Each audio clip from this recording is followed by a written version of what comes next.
तो स्टूडेंट कैसे हैं आप। नेक्सस एजुकेशन पॉइंट में आपका स्वागत है। हम हाजिर एक नई वीडियो के साथ। आज हम बात करेंगे एमपीएससी 9 कनाडा राजनीति और समाज, इग्नू यूनिवर्सिटी।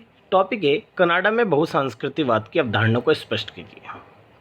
कनाडा में बहुसांस्कृतिकवाद की अवधारणा की संपूर्ण जानकारी के लिए हमारे इस वीडियो को लास्ट तक देखिए। अगर आपने अभी तक हमारे चैनल को सब्सक्राइब नहीं किया है तो हमारे चैनल को सब्सक्राइब करें, बेल आइकन जरूर बजाएं ताकि हमारी आने वाली वीडियो का नोटिफिकेशन आपको आसानी से मिल सके। चलिए शुरू करते हैं कनाडा में बहुसांस्कृतिकवाद की अवधारणा। कनाडा के समाज की स्थापना संजातीय प्रजातीय दृष्टिकोण से अत्यंत कठिन है। अगर हम बात करें कनाडा का जो समाज है बहुसांस्कृतिकवादी संजातीय या प्रजातियों की दृष्टि से बहुत ही कठिन है। इसमें आदिवासी लोग, उपनिवेश स्थापित करने वाले वर्ग, आप्रवासी और शरणार्थी सम्मिलित हैं। कनाडा जो समाज है उसकी स्थापना बाहर से आए अप्रवासी और कनाडा के आदिवासी और उपनिवेश स्थापित करने वाले वर्गों के मिलाव से यहाँ का समाज स्थापित हुआ है। इनमें प्रत्येक के रीति रिवाज, विश्वास, मान्यताएं, भाषाएं और अन्य संस्कृति अलग अलग हैं। अगर हम बात करें तो यहाँ पर जो रहने वाले जो लोग हैं उनमें अलग अलग रीति रिवाज, विश्वास और मान्यताएं और भाषाएं और सांस्कृतिक विभिन्नता पाई जाती है। कनाडा को बहुसांस्कृतिक समाज की दृष्टि से वर्णन करने का अर्थ है कि कनाडा का समाज अनेक सुस्पष्ट और अलग अलग संस्कृति और आदिवासी वर्गों से निर्मित है। तो बच्चों, जैसा कि सामान्य तौर पर अगर मैं बताता हूँ कि बहुसांस्कृतिकवाद होता क्या है, वैसे वास्तव में अगर देखें संपूर्ण विश्व के देशों में विभिन्न प्रकार की जाति और धर्म और संस्कृति को मानने वाले लोग रहते हैं। लोकतंत्र में विभिन्न प्रकार की संस्कृति को मानने वाले लोगों के साथ साथ एक समान रूप से व्यवहार किया जाता है। अगर हम बात करें, प्राचीन काल से ही संग्रह समुदाय अपनी अपनी संस्कृतियों को आगे बढ़ाने में कार्य करते रहे और बहुत सी संस्कृतियां विलुप्त भी हुई है, परंतु अनेकों संस्कृतियों व परंपराओं को सुरक्षित तो रखा है और विभिन्न संस्कृतियों का विकास भी हुआ है। ये सभी विकास स्तर बहुसांस्कृतिकवाद से संभव हुए हैं। तो इस तरह से कनाडा में बहुसांस्कृतिकवाद की नीति को अपनाया गया। जैसा कि बहुसांस्कृतिकवाद की नीतियाँ क्या हैं, 1971 में कनाडा की केंद्र सरकार द्वारा बहुसांस्कृतिकवाद की नीति लागू की गई।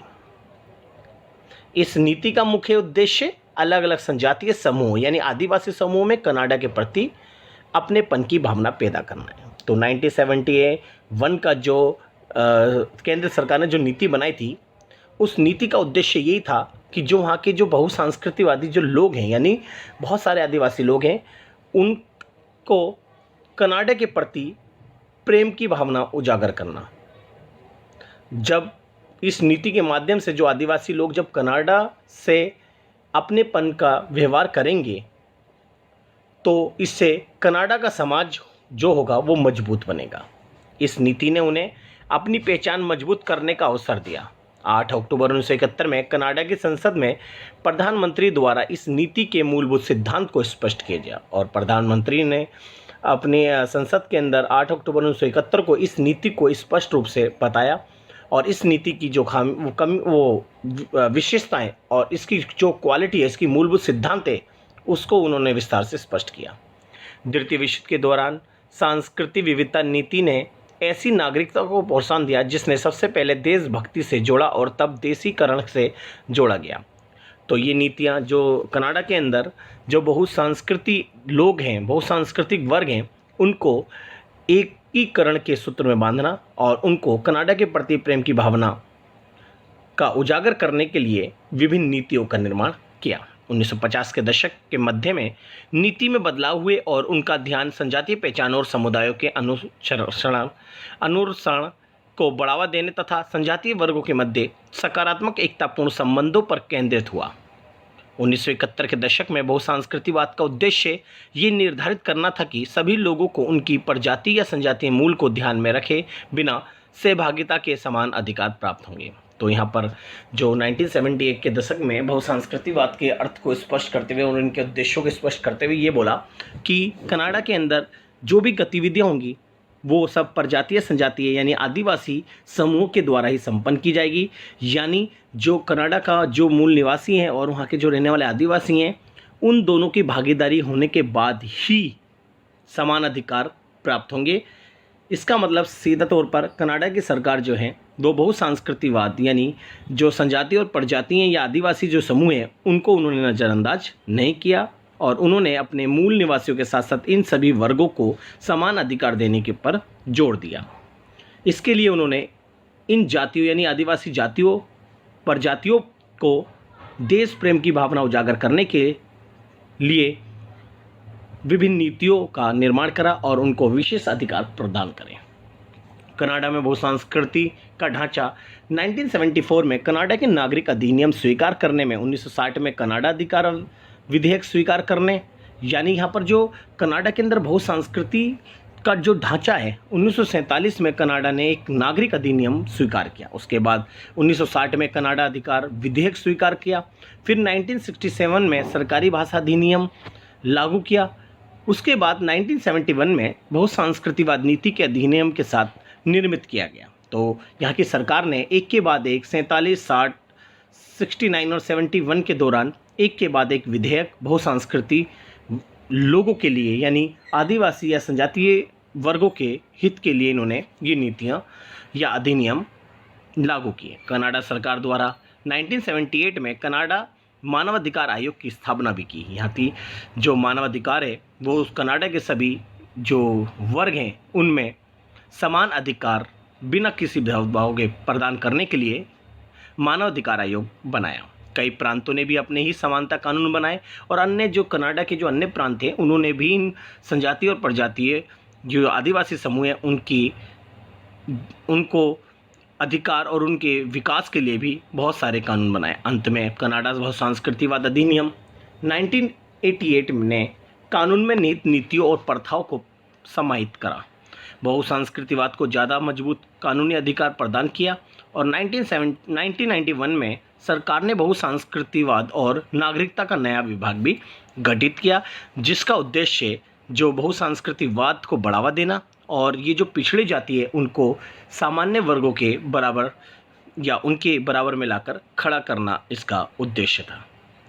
अब हम बात करेंगे कनाडा में जो बहुसंस्कृतिवाद है उनके क्या उद्देश्य हैं, यानी जितनी भी कनाडा के अंदर जो नीतियाँ स्थापित की गई है बहुसंस्कृतिवाद से संबंधित उनके उद्देश्य। पहला है सांस्कृतिक समूह के सदस्यों, यानी सांस्कृतिक समूह मतलब यह है कि कनाडा के अंदर जितनी भी विभिन्न संस्कृतियों के जो लोग निवास करते हैं उनके सदस्यों, विशेष रूप से आप्रवासियों को कम से कम एक भाषा सीखने में मदद करना, क्योंकि कनाडा के अंदर अगर कोई भी संस्कृति के लोग रह रहे हैं तो उन्हें कनाडा की एक भाषा तो आनी चाहिए। इसलिए ये नीतियाँ जो भी रही हैं और बहुसंस्कृतिवाद का उद्देश्य एक ना एक कनाडा की किसी एक भाषा का ज्ञान प्रदान करना इनका उद्देश्य है। नेक्स्ट पॉइंट है कनाडा की संस्कृति सुरक्षित रखने तथा बढ़ावा देने के लिए सांस्कृतिक समूह की मदद करना।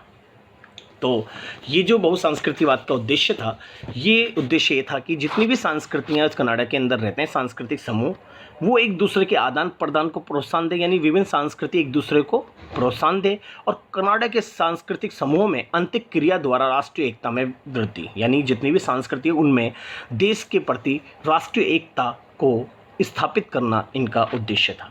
नेक्स्ट पॉइंट है कनाडा के समाज में सांस्कृतिक समूह के सदस्यों की मदद के मार्ग में आने वाली सभी समस्याओं का समाधान करना।